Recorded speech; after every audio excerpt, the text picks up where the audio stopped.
Yes, we're talking about Tesla again. This is Everything Money. You know, we love Tesla, the car, not so much with its overvaluation. But in this video, we're going to talk about their new deliveries, which they did well, Mo. Yes, they did. Did they? Yeah. They did.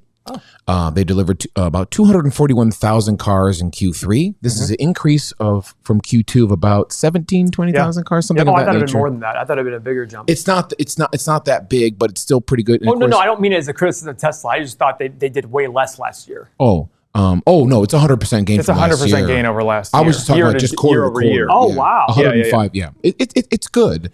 As Mo said on the morning show, everyone got a Tesla except him, Yeah. Paul, and my Tesla that's on order, my Y. We all three have Teslas on order. That's correct. And they won't even tell me when mine's going to be delivered. I go to the app, I'm like, I can't see it, so it doesn't tell me when it's Me going to be neither. delivered. So there is a way to love a company if you're watching at home and not like the stock price. So we're going to talk about Tesla's financials, take a look at a company that has not grown in terms of a stock price the entire year. It's down from its highs, and we want to evaluate where it can be going in the future. Now, Paul, I think we've been lulled to sleep because you and I were on this show in 2018 talking about how Tesla was overpriced at 7, 8, and 900.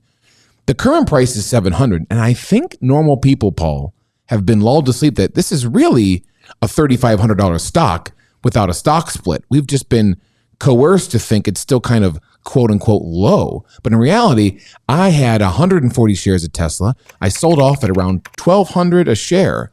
That was a long time ago. And now it's 35. I look very foolish, but I'm glad I did, and tell me why.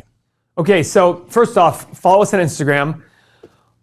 So Tesla's interesting. Like Seth said, we all love the car. I'm excited potentially to get this Model X That's what you in bought, yeah. February or March, whenever it's coming. You just should. Yeah, but the thing is, it's like you can still have a great company that's just not valued correctly. So if we look here, let's start with our analysis. Tesla's a $770 billion market cap company. Now, guys, a lot of you out there are going to say it's not a car company. You have to go look at their revenue. What percentage of the revenue is from cars? 85%? The bottom line is, you might sit there and say, yeah, but it's the technology. Guys, I don't think the proprietary technology that Tesla has is stopping any other car company from making electric self-driving cars. So I have the Taycan electric car. Yes, it's right? gorgeous, yes. The computer system is not as good as Tesla's. True. But if I put it on cruise control and stick to a distance, the person in front of me, Kinda does it the will same stop. It will start going back up. But if I literally just take it, it'll just keep, and it'll keep me within the lane. Is that fully self-driving? Absolutely not. But is the future happening? Absolutely. 10 years ago, what it does today was not happening. Is Tesla a lot better at it? Yes, they are. But at the end of the day, something really good can still be very overpriced. And that's the difference between value investors. They don't look at price and say it's just going to the moon. They say, here's the price, here's the value. Is there a disconnect? So, $770 billion market cap for a car company. Go look up all the other car companies. We have no 5-year PE because they've lost money for a big chunk of that time. But their last year PE, so that's an X, is 358. Pretty solid. 5-year return on invested capital is negative because they didn't make any cash flow, so that's an X as well. And last year's return on invested capital is 7.3, which isn't terrible. So look at their 5-year average free cash flow, negative 450. But last year they did 2.6 billion. Okay, so far 2 X's. Income statement, obviously their revenue is sky high. 10 billion to 42 billion. I mean, insane. It's 4 times growth. Good for them. Yep. Net income. It's not very hard to make gains when you're going from a negative 780 to a positive 2 billion. Again, good for them. Check mark there. Shares outstanding. Now this is the one, guys. 826 to 971. That's an X. This means they are diluting you by a factor of, in the last 5 years, 20%. So if there were 100 shares outstanding, you owned 1. Then they increase the shares to 120, you still own 1 share, but instead of 100 shares, you own out of 120 shares. So you're getting less and less revenue and profit as they grow. Look at 10 years ago. They've almost doubled the number of shares outstanding. And that's not a stock split, guys. That's just issuing more shares. So if you owned 1 share 10 years ago, it basically buys you half of what it would buy than 10 years ago. You have to ask yourself, is that worth it? Now, young companies have to do this to generate money, right, Paul? They don't have to, but it's a choice. By the way, do I blame Tesla for issuing shares? No, they're sky high in valuation, and this proves they believe that. By issuing shares, they're like, hey, we can issue more shares instead of issuing debt, and all these suckers out there are just going to keep buying it because they want our stock so bad. So we're going to get basically no risk money. They're going to give us share. They're going to give us money for shares. We're not going to issue debt, so we're not going to have debt on the books. It's going to make our financials look better. Okay? So from here, so far, not the rosiest pictures in terms of shares.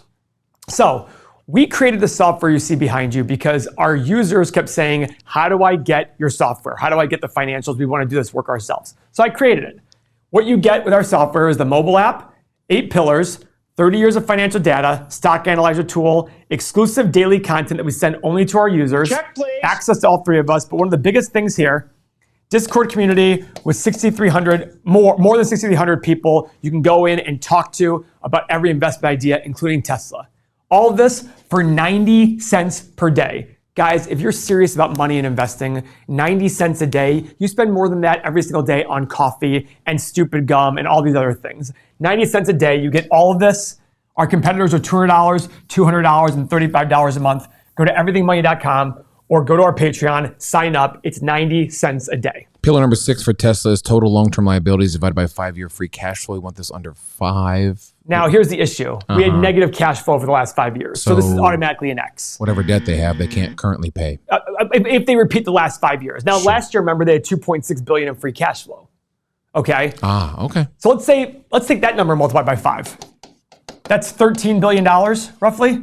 So we want to look and see, are there long-term liabilities less than $13 billion? I'm sure we go to the it's balance way sheet. more, right? They're building. Oh, it's actually $13 billion. Come on. Yeah. Check, please. Now, cash flow, guys. This is the big mamma jamma. Cash flow is harder to manipulate. Free cash flow is harder to manipulate than earnings because earnings can be affected by accounting rules and SEC rules.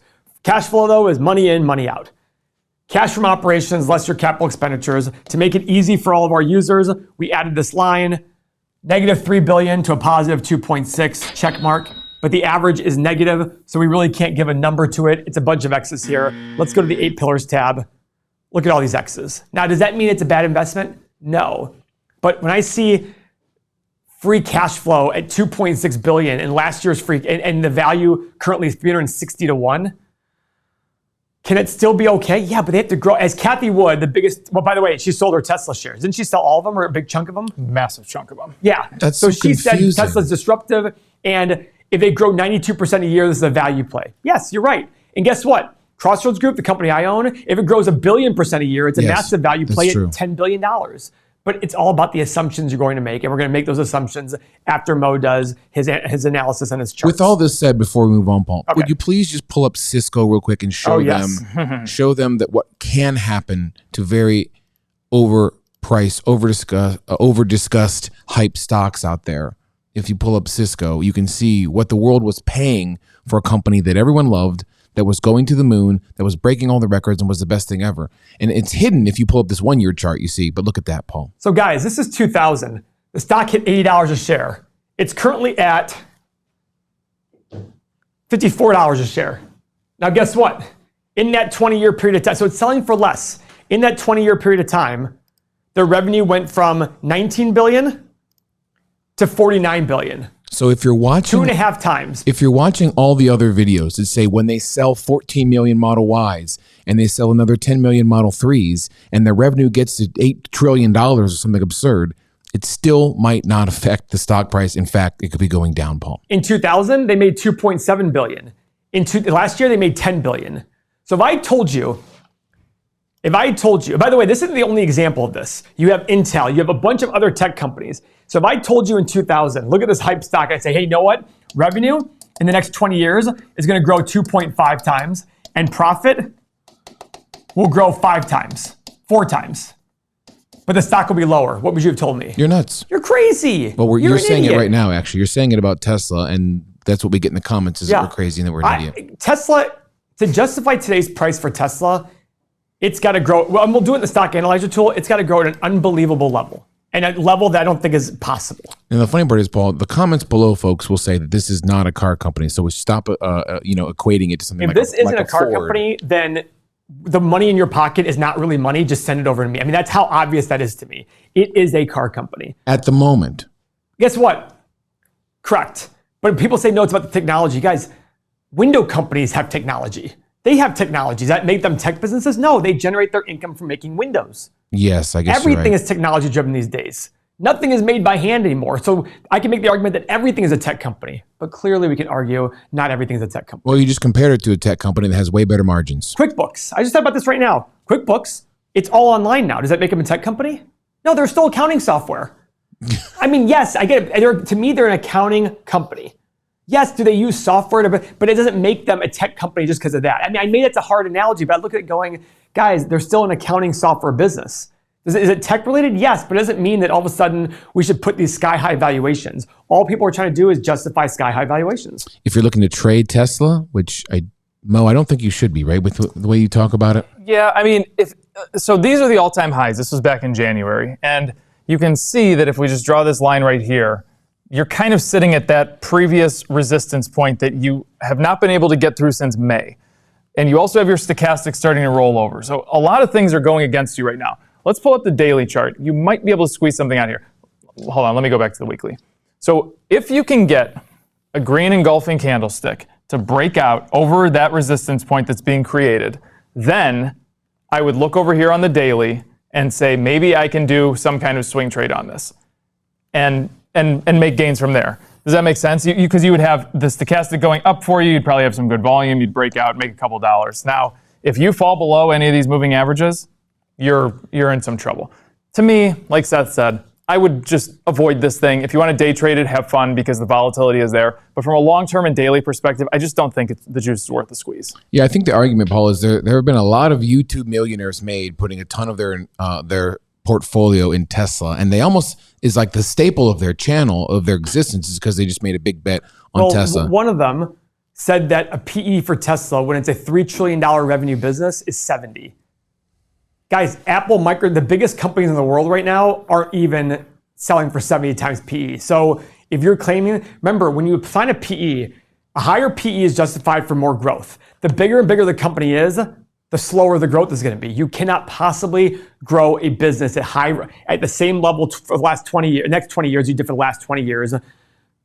What Paul's saying, for example, is like Apple is at $2.3 trillion and its PE is 26. So to have Tesla at $4 trillion valuation. In a very overpriced market overall. That's right. So to have Tesla at $4 trillion 10 years from now and with selling a PE for of 70, times. Yikes. And we'll do it in the stock analyzer tool. So here's what we're doing, guys. I'm going to assume some growth rates, 25, 30, 35. I'm going to continue assuming dilution because they haven't slowed down. Profit margin, 468, which is still more than most car companies, 468. PE, 20, 25, 30, 20, 25, 30. Let's just hit the analyze button. 793 is the stock. I'm having a hard time even getting to 200. On the high side, 437. But let's change this. Let's say I'm a wackadoo. 50%. 40, 50, and 60%. There you go. PE, 40, 50, 60. There you go. 40, 50, boom, 60. And guess what? It probably works now. Great, it works. It's a buy. Now you're telling me that for the next 7 years. Here you go. Move that math to the center of your screen so people can see. There you go. Okay, so now, if the company does $700 billion in revenue in year 7, and it's selling for 50 times free cash flow and 50 times earnings, you should buy it today. Yeah. If you believe those assumptions, have at it. Please buy it all day and you'll still make 12.5%. Boom. That seems like a lot of risk for those assumptions to work out to make 12.5%. You're probably sitting there saying, no, I think it's going to be better. Great. Then you're right. It'll be better. Go assume 60% growth. Now this company is going to go and become the largest revenue company in the next 7 years. Mm-hmm. It could. It very well could. Is it likely? Is it probable? I don't think so. And that's what investing is all about, is finding where the odds are in your favor. And I don't think Tesla at this price is in your favor. Could I be wrong? Absolutely. I was wrong about Amazon. It was selling at $300 a share. I said it wasn't worth it. And guess what? Now I think it's worth over $1,000 a share, but it went up to $3,500 along the way. So I was wrong in that sense. Guys, if that's the way you look at it, I can't argue with you, but I think it'll be a costly lesson for you. Even if you're right on Tesla, you're going to be wrong on 30 other companies and it won't make up for the loss. The gain from Tesla won't make up for the loss you're going to have in the other companies. Follow the same mindset. If you follow the same mindset. If you follow that same mindset. I would say an argument to this, Paul, and I think you would agree, and Mo as well. Yeah. These young people who are going to grow up and start buying cars in 10, 15 years, the fandom behind this, Paul. I drive a Model 3, nothing flashy. I pulled into a state park on Saturday, and a 6-year-old kid froze, mouth down, yelling at me, "It's a Tesla." Every young person. People do the same thing with my car. Everyone knows. I get tons of. I get people putting their windows down, going, "That is a sweet ride." I'm like, "Yeah, it's electric." They're like, "Really?" I'm like, "Yeah." But every 16-year-old on the planet loves Tesla. There's just some sort of fandom. Yesterday I was at Aurora. 2 days ago I was at Aurora Farms. 3 days ago, whatever it was. These 5-year-old kids were like, "Sweet car, man." It happens to all of them. I see. I get it. Tesla's awesome, and I hope to have my Tesla X at some point here in the next 4 years. But you can love the car, decades. you can love the hype, but at the same point, you got to be smart about the investing. That's you've true. worked too hard for your money to go. Throw it at Tesla. I think. But again, I've been wrong. Me too. That's what they say. Final thumbs up. Argue with us in the comments. We love you. Join our Everything Money community. Click the link below and we'll see you next video. Thanks.